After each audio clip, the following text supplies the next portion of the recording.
তা এখন ওইখান থেকে ওনার সাথে আমার পরিচয়। তারপরে যে আমিনুর ভাই আছে না, ওনার সঙ্গেও পরিচয়, মানে উনি ওই যে সিরাজুলের বাসায় ছিলাম আমি, উনি ওই বাসার দায়িত্ব গ্রহণ করতো, মানে ভাড়া আনতো, দেখাশুনো করতো এইটা।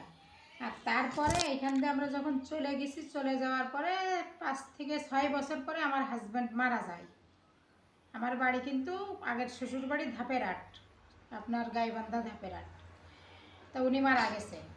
তা মারা যাওয়ার পরে এনার সঙ্গে আমার খুব পরিচিত, আমার হাজব্যান্ডেরও, উনিও দীর্ঘদিন আমাদের বাসায় যাওয়া আসা করছে, আমার হাজব্যান্ডের সাথে ভালো বন্ধুত্ব সম্পর্ক।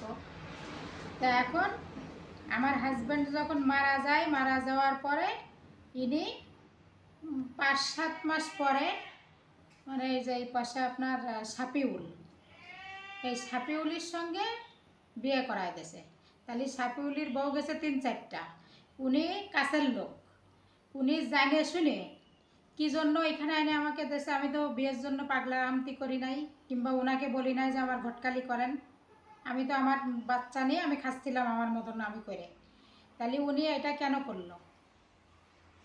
তারপরেও এইখানে আসার পরে সে যে কাহিনীগুলো করছে, এইখানে ওনার বাড়িতেও আসার পরে, এই আজকে অমুক জায়গায় দেখা করো, কি তোমার হাজব্যান্ডে ঘুমের ওষুধ খাওয়াইয়ে রাত্রে বেরোবা বাইরে, এগুলো কি কোনো সমাজ এখন মানবে? আর না সেই বয়স আছে, আমার ছেলেমেয়ে বয়স আছে এখন, আমার জামাই জি নাতি সব কিছু আমার ফ্যামিলি আছে। তাহলে আমি এগুলো কি জন্য করবো ওনার সঙ্গে? তারপরে আমারে বলছে যে ওরা তোমারে মারিয়ে ফেলবে, আমার হাজব্যান্ডের কথা, তুমিও এখান দিয়ে আমার বাসায় ওঠো। এবার এইখানে আসছি ভয়ে পড়ে, যেহেতু আমার এই এলাকায় আপনজন বলতে কেউ নাই। আসার পরে এইখানে এক রাত রাখছে, আমার সাথে যা করার করছে, যাই হোক। তারপরের দিন সকালবেলা আমারে বলতেছে আমি তোমারে নিয়ে খুব চাপে আছি, হাতিবান্ধায় চলো বাসা দেখে দিই। তারপরেও আমি সম্মানের দিকে তাকাইয়ে কোনো কথা বলিনি, সেটাও আমি মাইনে নেওয়ার চেষ্টা করতেছিলাম, কাউকে কিছু বলছিলামও না। সেই হাতিবান্ধায় আমারে রাইকে উনি আর সারাদিন খোঁজ নিনি। আল্লাহর কি রহমত, একটা মেয়ে আসে আমারে রাত 9টা বাজে, হাতিবান্ধাতে আমি ঘুরে বেড়াই যে এখন কি করি, এদিকে আসার কথা বললি, কয় কি না আমার বাসায় আসিও না, তোমার দাঁড়াও আমি জায়গা ম্যানেজ করে দিচ্ছি। পরে কোন মহিলারে পাঠাইছে, পাঠানোর পরে সেই রাত 9টায় গ্রামের ভিতর অনেক দূরে সেইখানে নিয়ে সেই মহিলা আশ্রয় দিয়েছে আমাকে। সে তার বাড়িতে 2 দিন আমাকে রাখছেও, নিরাপত্তাভাবেই রাখছে, মিথ্যা বলা যাবে না। রাখার পরে তারপরও এই লোক আর কোনো খোঁজ নেয়নি আমার, কিংবা সে আমার 500 টাকাও দিয়ে দেয়নি।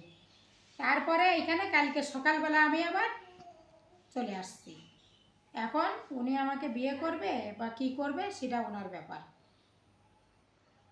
আসলে এইখানে আসার আপনার মূল দাবিটা কি? আপনি যে এই বাড়িতে আমি আসছেন, এই বাড়িতে আসছি, উনি আমাকে আশ্রয় দিতে চাইলো যে ওইখান দিয়ে তোমার হাজব্যান্ডের বাড়ি, ওইখানে তোমার ঝামেলায় ফেলবে ওরা, তুমি আমার এইখানে আসো নিরাপত্তার জন্য। ওনার সাথে আমার কোনো হিসাবও আমি মিলাইতে আসছিলাম না, কোনোটাই না।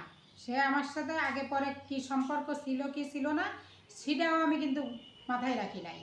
যে আমি এখন বিপদে পড়ছি, উনি আমাকে ডাকছে, ওনার ওইখানে আমি আশ্রয় হিসাবে যাব, যে আমার নিরাপত্তার জন্য। সে আইনে যা করার করে, তারপরে এখন আর কোনো নিরাপত্তা নেই। এখন আমার ওই হাজব্যান্ডের নামে মামলা দাও, এ দাও সে দাও, কিন্তু এ অন্যায়গুলো কেন করলো? আমার তো বাপ ভাইয়ের ঘর আছে, আমি তো সেইখানেও ফিরে যাইতে পারতাম। তাহলে ও আইনে এগুলো আগাম কুকাম করে এখন কি জন্য আর খোঁজ নেয় না? আবার এখানে আসছি, এখন অনেক ঝামেলায় পড়তেছে, আমাকে নিয়ে এগুলো দুর্নাম দিচ্ছে, এই সেই, এগুলো কি? আপনার সাথে কাজের আগে থেকে কোনো সম্পর্ক আছে? হ্যাঁ, আগের থেকেও সম্পর্ক আছে, কিরকম সম্পর্ক? শারীরিক সম্পর্কও করছে সে আমার সাথে আগে পরে, কিন্তু তারপরে আমার কথা যে আগে পরে কি হয়েছে না হয়েছে সেটা আমার বড় সাবজেক্ট নয়। এখন তো একখানে একজনের বউ করে এনে দিছিস তোর বাড়ির পাশে, আমি আমার স্বামীর কিছু না থাকুক, তবুও তো আমি তাই নিয়েই খুশি। আমার স্বামীর কিছু না থাকুক, তুই 4-5টা মেয়ে মানুষ গেছে তার সাথে এনে দিছিস, দিয়ে তাও তো আমি সুখী। সে আমাকে কিছু না দিতে পারলেও ভালোবাসতো মন থেকে, সাবিউল। আমি তাই নিয়েই সুখী ছিলাম। এই ঈদের 4-5 দিন আগে ফোন দিয়ে কয় যে দুধের ভিতর ঘুমের ট্যাবলেট খাওয়াও, খাওয়াই ঘুমাই গেলি বাইরে এসে আমার সাথে দেখা করিও। তো এগুলো ফাজলামো বুড়ো বয়সে কী কারণে আমার সাথে করবে? আমি কেন ওর সাথে দেখা করি? আমি কি চেংড়ি মানুষ এখন, অল্প বয়সের মেয়ে? আমারও তো মান সম্মান আছে। আর আমার হাজব্যান্ড আছে, আমি কেন ওর সাথে দেখা করি? ও আইনে টাইনে কী জন্য এগুলো ফাজলেমো শুরু করছে। এখন ওই আমার দায়ভার নিবে। এখন হচ্ছে আপনি পরশুদিনের আগের দিন এই বাড়িতে আসছেন, হ্যাঁ। এসে পরশুদিন আবার গেছেন, হুম। গিয়ে কালকে আবার বিকালবেলা আসছেন, হুম। এসে এখন কি চাচ্ছেন আপনি? এখন চাচ্ছি ও আমাকে বিয়ে করবে, স্বীকৃতি দেবে। আমার সম্মান নাই, আমার সম্মান নিয়ে কেন খেললো? যদি বিয়ে না করে? বিয়ে না করলে আমি আইনের পদক্ষেপ নিব, আইন নাই দেশে।